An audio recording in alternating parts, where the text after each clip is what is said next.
demander à chaque marabout, et on peut dire à chaque autorité, d'avoir, voilà, c'est le président de la République donc, qui est là devant ce pupitre et certainement, d'un moment à l'autre, il va délivrer son message. Assalamu alaikum wa rahmatullah. Je voudrais, avant de délivrer le message, saluer l'imam ratib de la grande mosquée de Dakar, saluer le grand sérigne de Dakar, saluer l'ensemble des fidèles qui sont venus accomplir la rituelle prière de l'Aïd el-Fitr, du Koritegi. Rendre grâce à Dieu d'abord et dire mon immense plaisir d'avoir pu sacrifier à cette tradition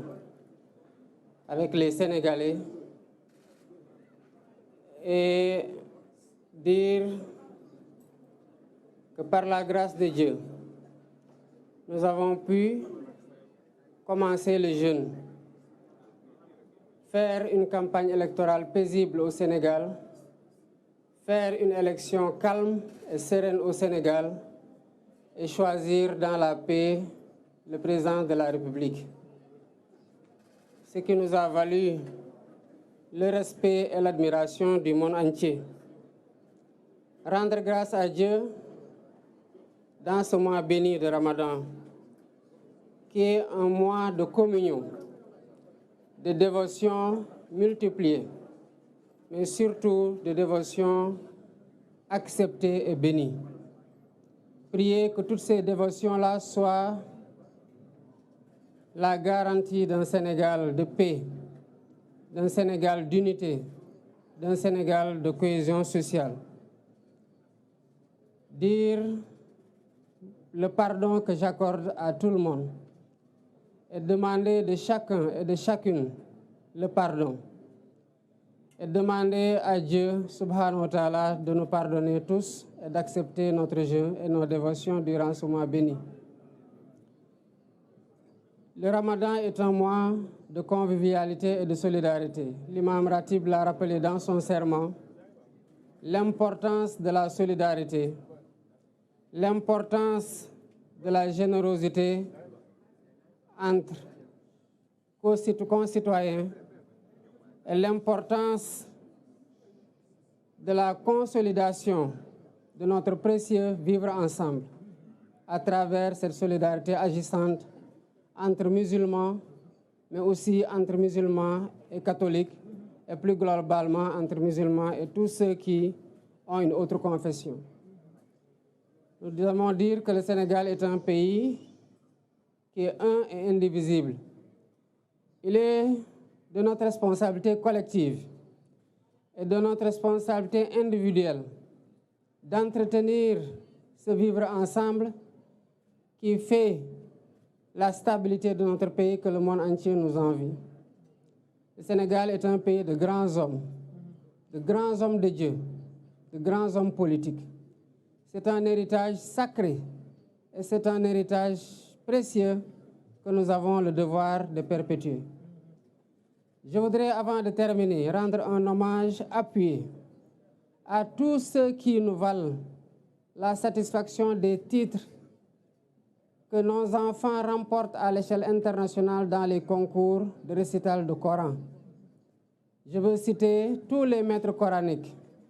quelles que soient les conditions dans lesquelles ils enseignent le Coran. Je veux citer tous ces imams ratibs, mais je veux surtout citer les grands hommes de Dieu, à savoir les khalifes généraux. Quelle que soit la confrérie, il reste qu'ils sont tous khalifes dans la confrérie musulmane et plus globalement dans la religion en voulant intégrer le clergé. Je voudrais saluer et rendre grâce à Dieu de leurs prières bénies qui sont le socle, le pilier fondamental qui tient ce pays-là et qui nous permet, quelles que soient les péripéties, quelles que soient les vicissitudes que nous traversons, et quel que soit le point auquel le pays a été secoué, de rester debout et de finir par fasciner le monde entier. Voilà ce que je voudrais transmettre comme mot en priant pour eux qu'Allah subhanahu wa ta'ala leur donne une longue vie, une santé de fer et continue à les laisser nous guider, nous soutenir et nous tenir à travers leurs prières bénies. Assalamu alaikum wa rahmatullah. Amna solo gannaaw kon ba nga jullee ci grande mosquée de Dakar ban message nga bëgg yëkkati ci wàll wi. Assalamu alaikum wa rahmatullah. Balaa may joxe message bi rek bëggoon nuyu imam ratib bu grande mosquée bu Dakar di nuyu tamit grand sérigne bu Dakar di nuyu ñëpp ñi nga xamante ne ay góor wala jigéen ñëw nañu jullisee fii ci grande mosquée. bu ma nuyoo imam grande mosquée de Dakar rek mel na ni nuyu naa imam yëpp ak fu ñu mënti nekk nuyu naa kilifa diine yëpp ak fu ñu mënti nekk. mel na ni tamit bu ma nuyoo sénégalais yi ak sénégalaises yi fi ñëw julli si mel na ni nuyu naa sénégalais yëpp jóg tey dem julli ji ak fu ñu mën di jullee ci biir Sénégal ak ci biir àdduna bi. di sant yàlla bu baax a baax a baax gannaaw bum ñu mayee ñu jóge ci xat-xatu élection yoo xam ne xëy na ñun ñëpp ci njëlbeen tiitoon nañu ci waaye ñu dugg ko ci weeru koor génn ko ci weeru koor tamit. di ci sant yàlla bu baax ci ñum lu mayee ñun ñëpp Sénégal ndax Sénégal moo ko moom ndam li nga xamante ne doonte xëy na am na ñu amoon tiis ak njàqare yàlla may nañu ba ñu génn ci jàmm am élection boo xam ne àdduna yëpp jaaree na fa gën a naw Sénégal. loolu nag lu ñu ko may mooy ñaan yi nga xamante ne nit ñu baax ñi fi jiitu ñu ngi ko fiy ñaan guddeeg bëccëg ñaan yi nga xamante ne ñi fi nekk tey di naafila di yokk seen ñaan rawatina ci weeru koor gi di zikri di jàng ay xasida wala ñuy wasifa wala ñuy dem ci jàngo yi wala ci yeneen anam di ñaanal réew mi di ñaanal waa réew mi. ñu koy sante yàlla bu baax a baax a baax nag gannaaw bi xat-xat yooyu tombeeg weer wi nga xamante ne weer la boo xamante ne yàlla def ci ful lépp loo xamante ne ñaan la te gaaw nangu ko lool. di ñaanal ñi nga xamante ne nag ñooñu ma tudd noonu muy kilifa diine yi kilifa aada yi muy sénégalais yeeg sénégalais yëpp ak fépp fuñ di nekk di ñaanal réew mi di jóg guddeeg bëccëg suba ngoon di ko def di leen sant ci ndax ñoom ñooy li téye réew mi ba nu ñuy jaaxle ñaan yooyu rek mooy li nga xamante ne moom la ñuy mën a expliquer luy tax Sénégal du tabbi ci guuta. waaye nag looloo tax tamit Sénégal ay nit ñu màgg ay nit ñu baax yàgg fee dund yàlla wàccee leen fi muy xéewal ci réew mi te ba fu ñu toll nii ñu nekk fi wéy di ñaanal réew mi ba réew mi alhamdulilahi rabil alamin am nañ loo xamante ne àdduna yëpp moo ñu ciy ñee bëggoon ko am te xëy na ñëpp amuñu ko. bëggoon tamit balaa may jóge ci kilifa diine kilifa aada yi ak ñëpp ñi nga xamante ne ñooy def loolu sant bu baax a baax nitu daara yi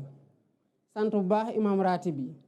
ndax su ma tuddee imam ratib bu grande mosquée de Dakar mel na ne tudd naa imam ratib bu mosquée jàkka yëpp ci biir Sénégal ak jumaa yëpp ci biir Sénégal. waaye dafa am loo xamante ne ndam la ci ñun que doomu Sénégal yi yàgg di jóge fii dem jongante ci tarig alxuraan indi ay raaya te loolu ñoom lañ koy sante quel que soit nag jafe-jafe yi nga xamante ne ñu ngi koy am ci bu ñu dee jàngale alxuraan di ko def ci ay nit di defar nit ñi waaye di def ci ñoom tamit xam-xam. weeru koor nag da di weer goo xamante ne weerug cant la weerug jàppalante la weerug suturalante la te sénégalais yàgg nañ ci jàppalante yàgg nañ ci suturalante te jàppalante googu la imam doon wax sànq ci xutbaam ne mooy li nga xamante ne moom la diine woote te xëy na sax moo tax diine bokk na li tax diine jóg ndax jàppalante boobu mooy tax ku am jafe-jafe doo ko yëgee ni noo ko war a yëgee ndax xam nga ne am na koo xamante ne mën nga weeru ci moom ba mu sedd ci yow wala mu oyof ci yow. di ñaanal Sénégal di ñaan Sénégalais yi tamit ñu ñaanal Sénégal continuer di ñaanal Sénégal ndax fii la ñu amuñu feneen bu méttee fii la bu neexee fii la lu ñuy sàkk muy suñu njaboot fii lañ koy sàkki niñ ko jàppee nag ay nit teg ko ci suñu loxo ci jàmm noonu la ñu war a jëlee tamit te waxuma président de la République waaye sénégalais yi fiy dund yëpp dañoo war a sénégalais yi ñiy ñëw ëllëg ñu liggéey lu tax bu ñu ñëwee ñu xam ne Sénégal gi génération ba génération ku ci nekk def nga ci sa wàll ci jàmm ak jàmmal ba joxe ko ci joxe loxo yi ci joxe ko ci yeneen loxo ci jàmm ñooñu continue tamit di jàmm di dox jàmm di wax jàmm di def jàmm pour Sénégal yi fi nekk yëpp mën a am jàmm. kon maa ngi baalu ñëpp ak ñi ma xam ak ñi ma xamul ñi ma tooñ ak ñi ma tooñul sax di baalu tamit ñëpp ñi nga xamante ne tooñ naa leen ci li ma yëg ak ci li ma yëgul di baalu sax ñoo xamante ne tooñuguma leen te di ñaan yàlla mu boole ñun ñëpp baal. asalaamaaleykum wa rahmatullahi taala wa barakatu.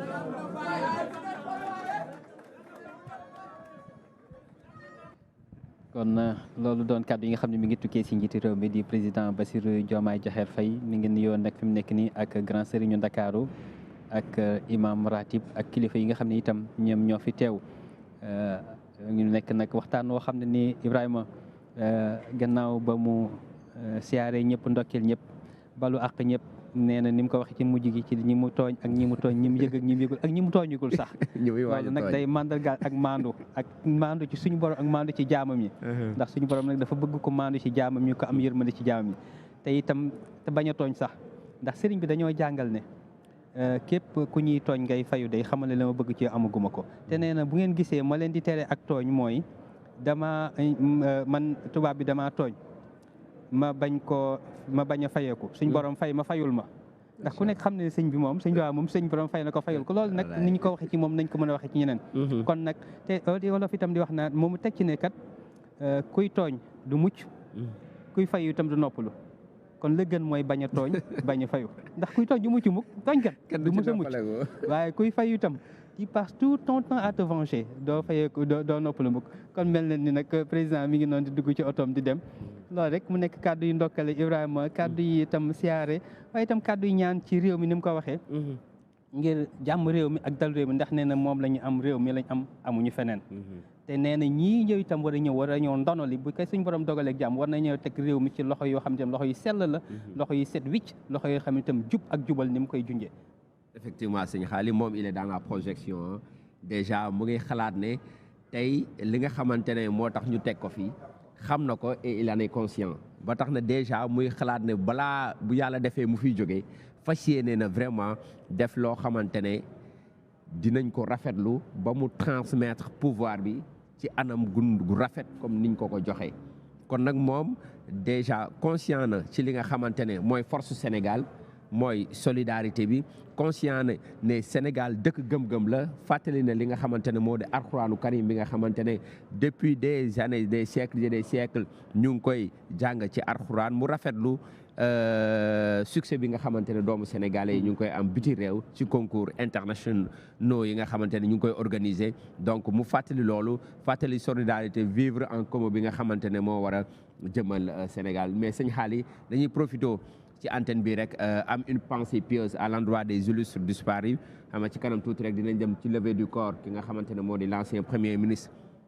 Mahammed Boun Abdallah Dionne yàlla na ko yàlla yërëm mu ngi fi jógee le 5 avril vendredi saint te moom ay fan rek ci ginnaaw élection yi mu ngi woon candidat amoon yéene ngir jiite réew mi te à l'âge de 64 ans la ko borom bi jël un 5 itam suñ borom moo dogaloon nga ànd ak moom ci campagne bi. justement ñu ngi la koy masawu ndeysaan moom itam muy koo xam ne nii itam